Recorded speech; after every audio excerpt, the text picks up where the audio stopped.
아이러니하게 지금 상황이 너무나도 케인즈의 명언과 같습니다. 자본주의는 가장 사악한 사람들이 공공의 선을 추구하기 위해서 가장 사악한 행동을 하리라는 놀라운 형태의 믿음이다.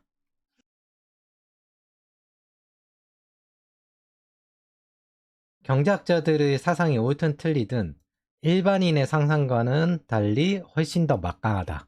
세상은 이들에 의해 지배된다. 그리고 어떤 지적 영향력으로부터 자유롭다고 생각하는 실무자들조차도 대개는 죽은 경제학자들의 노예에 불과하다. 정확히 틀린 것보다는 대충 옳은 게 낫다. 저는 이거 마지막이 제일 와닿아요. 이쯤 되면 뉴 케인즈주의자들이 사악해 보여도 케인즈 자체도 사악해 보일 수 있습니다. 근데 케인즈 이론이란 건 저 시대에 가장 개선된 이론이었고 이때의 관점으로 봐야 돼요. 자유방임주의, 도금주의 이제 막 끝났을 때예요. 그리고 1950년대, 1960년대 골디락스 경제에도 기여했습니다. 그래서 노동자라는 계층의 인권이 거의 없던 시대라는 걸 머릿속에 좀 기억을 해야 된다. 그리고 공산주의를 막아낸 정책이기도 합니다. 한계를 보여서 개선되었을 뿐이지 무용한 이론은 아니에요. 이제 현대에 있어서는 이제 단기적인 조치로 써야 된다 이렇게 된 거죠. 그래서 우리도 이제 그 사회복지의 혜택을 받고 있고 단지 권력욕 가득한 그 밑에 사람들이 이 이름을 더럽힐 뿐입니다. 다시 원론으로 돌아와서 빅파이 경제 성장을 하면은 그걸로 해결하는 게 맞았다는 거죠. 알고도 안 하는 겁니다. 저는 이거 우미나 인플레이션이라고 부르고 싶습니다. 이게 왜 이렇게 이런 구조가 가능했는가? 분명 분배 위주로 돌아가는데 성장이 할 거라는 헛소리가 가능했는가? 우미나 정책이라는 게 지배계층이 기득권의 지위나 권력을 강화하고 안정시키기 위해서 정치에 대한 피지배계층의 판단력을 없애는 정책이다. 멍청한 국민 만들기죠. 판단력을 없애기 위해서. 현명할수록 태클이 걸리니까 하향 평준화를 하는 겁니다. 이게 보통 교육과 언론을 통해서 해요.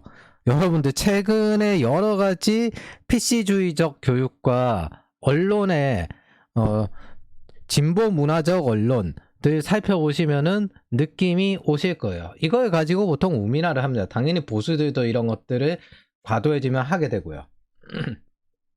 현대의 종교 역할을 한 게 페미니즘, LGBT, PC주의였습니다.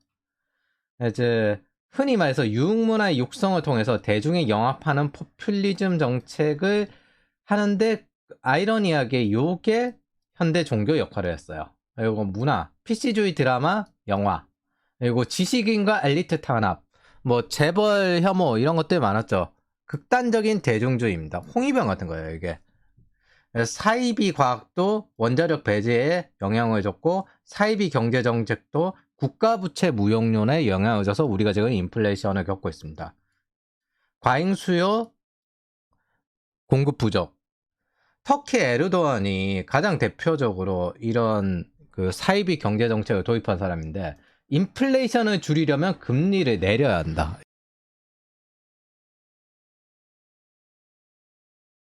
이렇게 접근했습니다. 국민들 간의 갈등을 유발하고 이게 청년 갈등이거든요. 인플레이션을 만든 사람들이 인플레이션을 이야기하면서 위로하고 청년 갈등을 만든 사람들이 청년 갈등을 이야기하고 정치 양극화를 만든 사람들이 정치 양극화를 이야기합니다.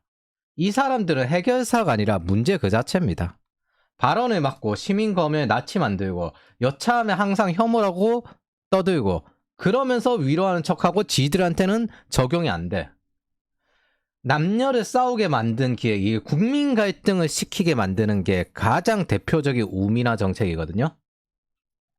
첫 번째, 30년이 지나도 지금 현재 45세에서 65세가 최대 정치 계층입니다. 그러면 가장 주의해야 될 거는 이 아랫계층이 상대적으로 숫자가 많으니까 이 아랫계층을 뭉치게 하면 안 돼요. 이쪽 표도 어쨌든 흩어질 테니까 이쪽 계층을 어떻게든 뭉치게 하면 안 됩니다. 정치적으로 불리해지니까.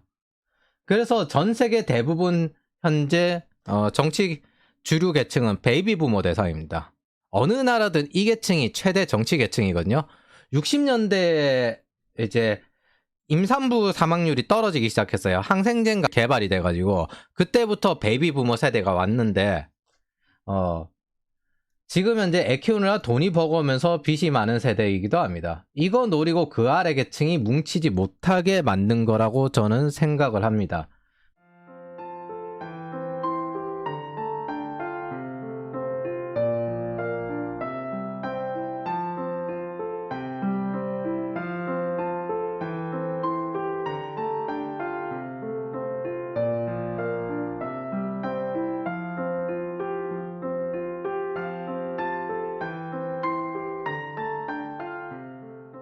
베이비 부머에겐 빛과 소금, 20대에게는 위로하는 척 불평등을 유발해서 싸우게 만드는 전형적인 우미나 전략이죠. 그래서 한쪽에만 돈을 준다든지 한쪽에만 혜택을 준다든지 그러면은 전형적으로 싸우게 되거든요. 그렇게 가르는 방식을 사용하고 그런 전략을 사용했습니다. 근데 그런 전략을 사용한 인간들이 그걸 이야기하고 있어요. 포퓰리즘, 보편복지를 만들고 기본소득제, 사회주의, 복지국가 지속할 수 없는 걸 이야기합니다. 그리고 재정 확대를 주장하죠. 팜플렛, 네가 힘든 건 저 신고전주의 자본주의 때문이야. 신자유주의 때문이야. 세계화 때문이야. 금융화 때문이야. 저건 사악한 거야. 그래서 한국도 금융투자로 이득 보는 거 상당히 싫어하는 경향이 있죠. 그러면서 대부분 포모에 걸리고 투자를 하고 저것만 없으면 편해질 거야. 이런 식으로 팜플렛을 뿌립니다.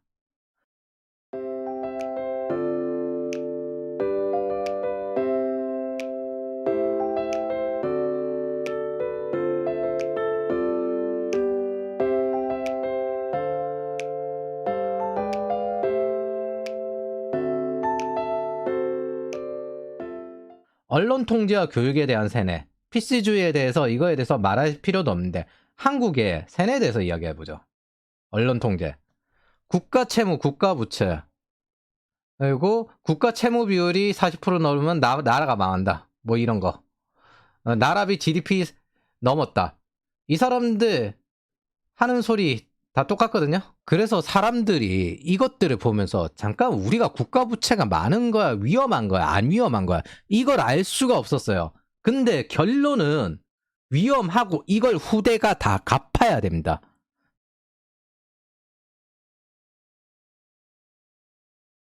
채무랑 부채는 안 갚냐고. 다 갚아야 됩니다.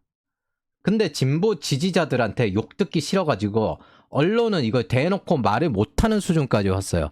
누구 때문인지 말 못하겠어요. 내가 말하는 게 이 컨텐츠의 목적입니다. 이 인간 때문입니다. 이 인간 때문에. 이 지지한 사람들과 이 인간 때문에 우리가 이 국가 부채를 다 감당하고 그걸 갚아야 되며 그 펀더멘탈이 떨어져가지고 원화 가격이 떨어지고 이 꼬라지가 난 겁니다. 이 인간 때문입니다. 원래 같으면 그냥 버티고 넘어갔어야 될 거예요. 스위스 프랑 한번 보세요. 그게 가치가 떨어지나.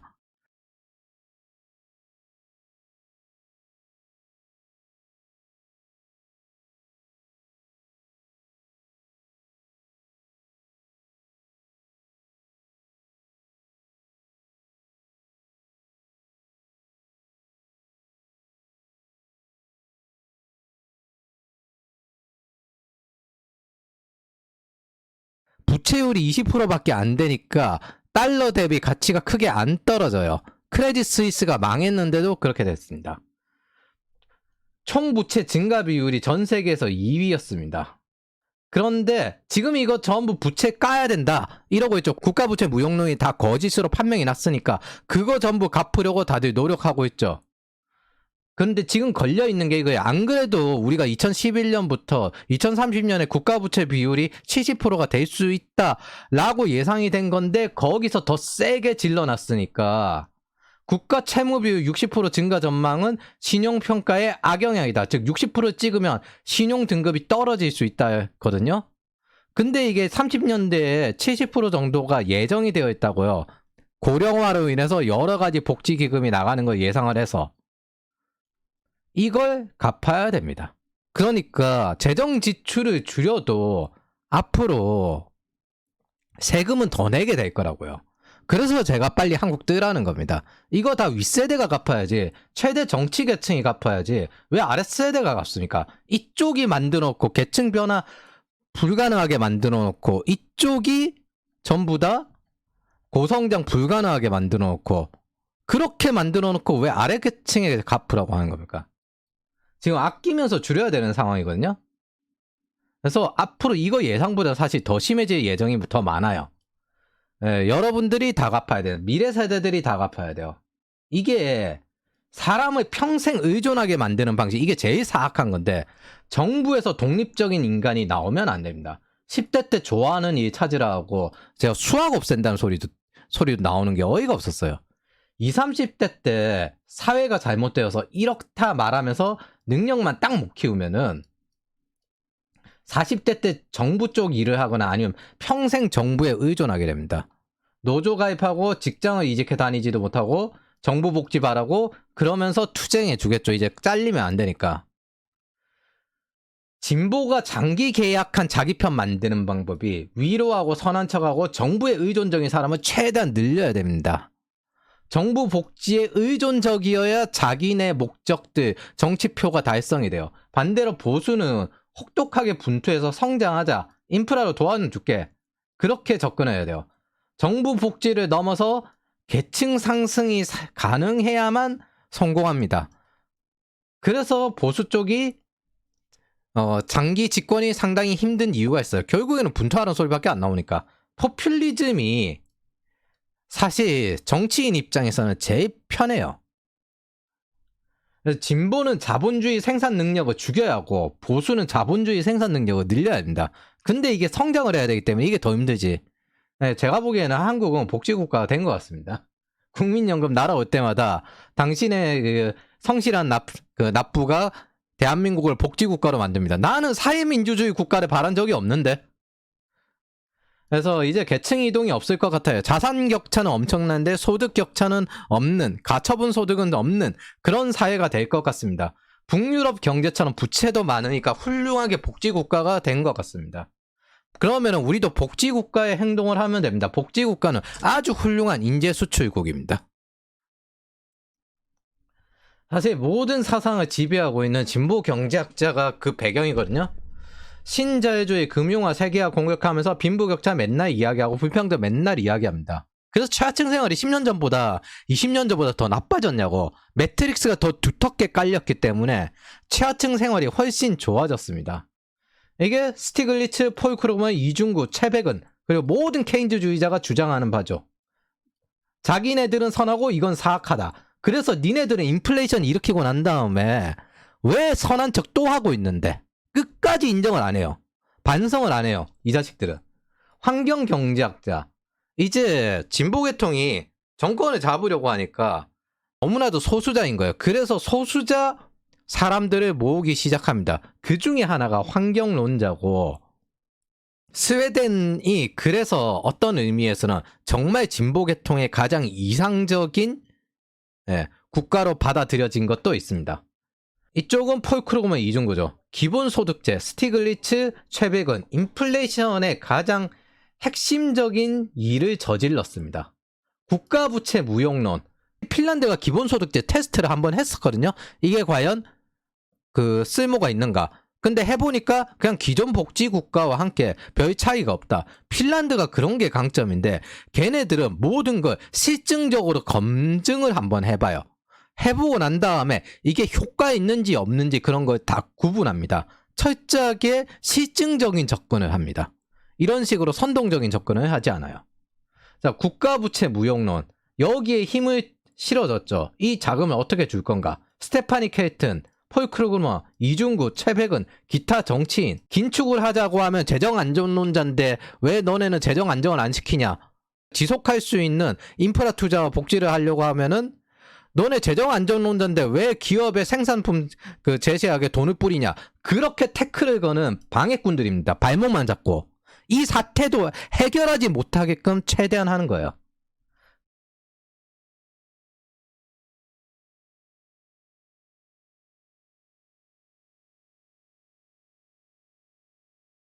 그리고 이 모든 걸 합쳐서 스웨덴을 이상화시켰죠. 노르딕 모델을 과대평가했습니다.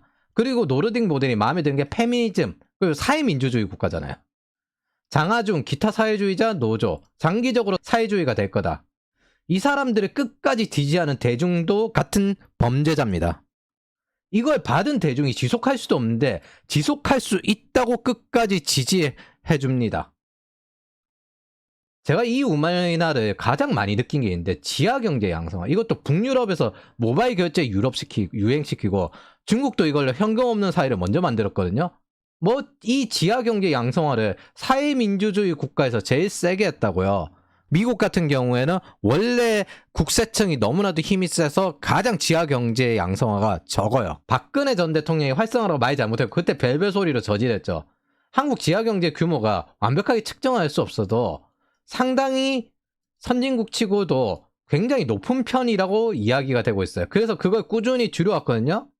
노무현 대통령 존경하는 이유 중에 하나가 이거잖아요. 지하경제를 많이 없앴다. 부패를 많이 줄였다. 그래서 이 지하경제를 줄이기 위해서 열심히 노력을 했습니다. 그리고 난 다음에 지하경제 양성화 이론이 요때쯤에 슬슬 이제 전 세계에 퍼졌거든요. 그래서 그걸 하겠다 했는데 보통 세 가지를 합니다. 의신거래 추징을 하고 FDS가 거의 요때부터 제대로 발전해가지고 많이 대중화됐어요. 그리고 세금 인센티브. 세금을 많이 내면 깎아줍니다. 지속적으로 내게끔 유도하는 거예요. 이거 뭘로 거냐면요. 대기업에 내는 쪽이 세금을 많이 내고 그 다음에 그걸 또 좀 정직하게 내는 경향이 있잖아요. 그러면은 거기에 대해서 세금 인센티브 주면 대기업 세금 깎아준다. 감세 정책 한다. 그걸로 또 태클 걸어요. 정기적인 회계 감사를 통해서 가는 거죠. 근데 자영업이랑 중소기업이 이 정기적인 회계 감사 받을 거리가 많지 대기업은 별로 없거든요. 그걸 또 뭐라고 거냐면은 그 중소기업 짜내기다. 서민 괴롭히기다. 자영업이랑. 그걸 이야기합니다. 근데 개인적으로 보면 딱 이쪽 네 가지가 회계 감사를 받아야 되는 이 네 가지 영역입니다. 국세청이 상당히 잘 추진하는 편이거든요. 근데 그 중에서 종교인 여기는 못 건드리죠. 노조가 세금 인센티브를 받거든요. 근데 얘네들 회계장부 공개 안 하려고 합니다. 자기네들이 세금 혜택을 받았으면 회계장부를 줘가지고 그 근거를 줘야 되는데 그냥 지들이 말하는 대로 세금 인센티브를 받아가요. 뭐 세금 혜택을 받아간다는 거예요. 그래서 회계장부를 제출하라고 하니까 노조 괴롭히기다 하면서 강성노조 나오죠. 그리고 KBS가 팩트체크라고 하는데 KBS가 아까 말했듯이 민주노총 언론노조에 장악이 됐는데 아무리 그래도 공영방송이잖아요. 여러 가지 정부 지원을 받는다면 거기에 대해서 기본적으로 어떤 일이든 회계 감사를 받고 기본적으로 감사를 받아야 되는 게 정상이거든요. 근데 근거가 없다. 근거가 없기 때문에 이건 잘못된 거다. 이런 식으로 선동을 합니다. 이게 공영방송의 수준이에요. 이런 정도 수준이면은 나가리 난 겁니다. 이거 전 대통령 아주 문프께서 장악을 해놓으시고 두고 잘도 써먹고 있죠. 이게 정의롭고 공정한 사회입니까? 그래서 MBC 제2, 제3노조가 이걸 막으려고 민주노총계에 저항해서 만들어진 겁니다. 세금 혜택은 받지만 회계장부 제출하지 않고 우리 알아서 제시하는 대로 정부는 돈 내놔라. 제가 아까 노조는 엄밀히 말해서 수수료 비즈니스라고 했죠. 우리가 돈 뜯어올게. 우리도 수수료 뜯을게. 그 법적 근거가 없다는 걸 KBS가 하고 있습니다. 그래서 어쨌든 추징을 하니까 26조를 추징을 하니까 이제 또 하는 소리가 중소기업과 자영업에 걸었다. 당연히 중소기업과 자영업이 돈을 많이 떼먹으니까 외제차 타고 그런 것들 하니까 거기서 떼먹으니까 거기서 추징을 하지. 대기업은 잘 내니까 인센티브인 건 대기업 감세고 중소기업은 안 내는 거 추징하는 건 서민지원 가격이다? 이게 말이 됩니까? 중소기업은 지원 산업도 많고 세금 혜택도 대기업보다 싸고 정부 지원도 많습니다. 세금 탈루한 거 추징해서 저만큼 걷었다는 건데 그게 외제차를 타고 다녔든 뭐든 그게 무슨 서민 지원짝입니까? 정부 지원이 많고 세금 혜택이 많으면 기본적으로 회계 감소를 원래 정석적으로 다 받아야 되는 건데 미국에선 팁 가지고도 전부 세금 내요. 중소기업 탈세 추징하면 이게 서민 지원짝이냐고요. 기업 세금을 깎아주겠다 하면은 그거는 혁신 정책 이런 거는 지네들이 반대하면서 중소기업 탈세 추징하면 그건 서민 지원짝입니까? 이런 식으로 돌아갑니다. 저는 이거 지하경제 양성화 정책에 관련돼서 정말 오미라를 많이 느낍니다. 언제부터 중소기업 편든 척 하면서 저런 소리 합니까? 세금 건실하게 내는 사람들에겐 인센티브 주고, 왜? 지하경제가 늘어나면 늘어날수록 날이 갈수록 인플레이션도 나고 여러 범죄 쪽으로 돈이 흘러갈 가능성이 있습니다. 근데 그거 한 분 있잖아요. 유치원 이제 전부 돈 어디서 나오는지 그런 거 보고, 집 살 때 이거 재산 어디서 나왔는지 보고, 그것도 지하경제 양성화 중에 하나잖아요. 그거는 뭐 문제 없습니까? 똑같은 거 프레임만 다르게 바꿔가지고 헛소리하고 있습니다. 세금 안 내는 사람들이 추징되는 거죠. 그리고 그 우미나를 지금도 지속하고 있습니다. 당사자인 경제학자, 정치인들이 나와서 달콤한 소리하고 진보 경제학자들이 유튜브 채우고 대중이 거기서 지지하면서 겨우 회복하려고 하는 거에 발목 잡습니다. 대중 전체가 홍위병이 됐어요. 우리는 미국으로 도망친 중국인처럼 홍위병 시대에 전부 도망쳤거든요. 제가 보기엔 튀어야 될 거라고 생각합니다. 한국은 한계 넘은 것 같습니다. 정치 최대 숫자를 차지하는 계층이 전부 이쪽이에요. 그러면 아랫세대는 노예밖에 안 됩니다. 지금 인플레이션 반대한 사람이 인플레이션 찬성하는 사람들 때문에 고통을 받고 있습니다. 인플레이션 찬성한 사람들은 그것 때문에 고통받는 건 몰라도 반대한 사람들이 고통을 받고 저 국가 부채를 다 감당하고 그렇게 살아가야 됩니다. 가장 사악한 세금을. 인플레이션 만든 자들이 인플레이션 이야기하고, 청년을 지옥으로 몰아넣은 것들이 청년 이야기하고, 정치 양극화 만든 것들이 정치 양극화를 이야기합니다. 근데 우리는 10년 날렸습니다. 여차하면 20년 날려요. 한국 안에 있으면 영원히 회복이 안 되는 거고, 이 유튜브 보는 분들이 평범하게 살지 않고 워커가 아니라 플레이어가 되려는 거면 여기서 절대 좌절하면 안 됩니다. 왜? 해외로 가야 됩니다. 롤하는데 팀에 트롤 있어도 그 게임을 이기려고 들어야 돼요. 어쩔 수 없어요. 플레이어는 게임을 해야 돼요. 기여자가 될 수밖에 없어요. 그게 사과를 해서 숙이든 자존심 부리지 않고 게임 이기는 건 플레이어지, 트롤을 같이 하는 거는 워커나 하는 짓거리입니다. 근데 제가 전에도 한번 말을 했듯이 우리가 대중 전체를 바꾸려고 하면 그건 정치인이 됐어야죠. 우리는 그냥 우리가 할 수 있는 한 최대한만 하는 것 뿐입니다. 권부 10년입니다. 어차피 10년 뒤에 또 바뀔 거예요. 국가도 여기서 한국에서 가난하게 발버둥 치는 것보다 외국 나가서 성공해가지고 금이 환영해서 한국 지사 만들어서 일자리 만들어주고 투자해주는 거 훨씬 더 좋아할 겁니다. 아니 꽂고 답답해도 어쩔 수 없습니다. 그러니까 이성을 잃은 나쁜 분노보다 사악에 대한 건전한 분노를 해야 합니다. 오히려 이런 분노나 아니면은 사실을 사실대로 말을 못하는 게 더 악을 방치하는 거일 수 있습니다.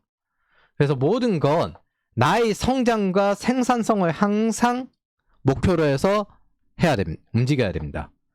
플레이어로 살겠다면 최선을 다하는 게 성장이고, 어떤 장소에 가든 간에 결국엔 기여자가 될 수밖에 없어요. 욕을 듣든 말든. 그래서 처칠도 영국을 구해도 선거에서 졌고, 대처도 영국을 구해도 마녀가 죽었다는 소리 들었고, 프랭클린 루즈벨트도 인기 포기하고 위험에 도전해도, 레이건 폴 볼커도 욕을 들어도 결국엔 미국을 구했어요. 이 사람들은 전부 다 자기 있던 각국을 구했어요. 어쩔 수 없습니다. 어차피 대중이든 정치인이든 저 카르마는 알아서 치를 수밖에 없습니다.